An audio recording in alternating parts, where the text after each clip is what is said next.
Hello guys, কেমন আছো সবাই? আশা করি সবাই ভালো আছো। তো আমাদের পাড়ায় হয়েছিল শীতলা মনসা মায়ের পুজো। তো আজকে হচ্ছে বিসর্জন। দেখতেই পাচ্ছ আমার মা বরণ করে নিচ্ছে। পুজোর এই কয়েকটা দিন মানে 3 দিন ধরে পাড়ার সমস্ত ছেলেমেয়েরা একসাথে হয়, না হলে সবাই কেউ বাইরে থাকে পড়ার জন্য, কাজের জন্য।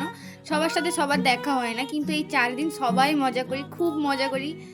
তো এবার ঠাকুরকে তুলে নিয়েছে, এবার সবাই মিলে নিয়ে যাবে বিসর্জনের জন্য। তো যারা যারা ভিডিওটা দেখছো প্লিজ লাইক করে দিও আর সাবস্ক্রাইব করতে একদমই ভুলবে না।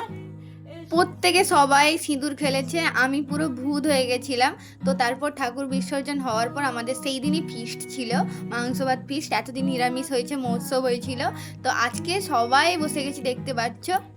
এই যে বিসর্জনের পরে সবাই মিলে একসাথে মাংস ভাত খাওয়ার একটা মজা, সেটা সত্যি বলতে গেলে আলাদাই একটু অনুভূতি। আজকে পুরো সিম্পল রান্না ছিল, ভাত মাংস চাটনি, ব্যাস। এটাই দারুণ লাগছিল। প্রথমে আমরা মেয়েরা খেতে বসে গেছিলাম, তারপর আমাদের মায়েরা দাদারা সবাই বসে গেছিলো। এই সাইডে দেখতে পাচ্ছ আমার দাদারা ভাইরা সবাই খেতে বসছে। তো আজকের জন্য বাই, দেখা হচ্ছে নেক্সট ভিডিওতে। প্লিজ লাইক করে দিও।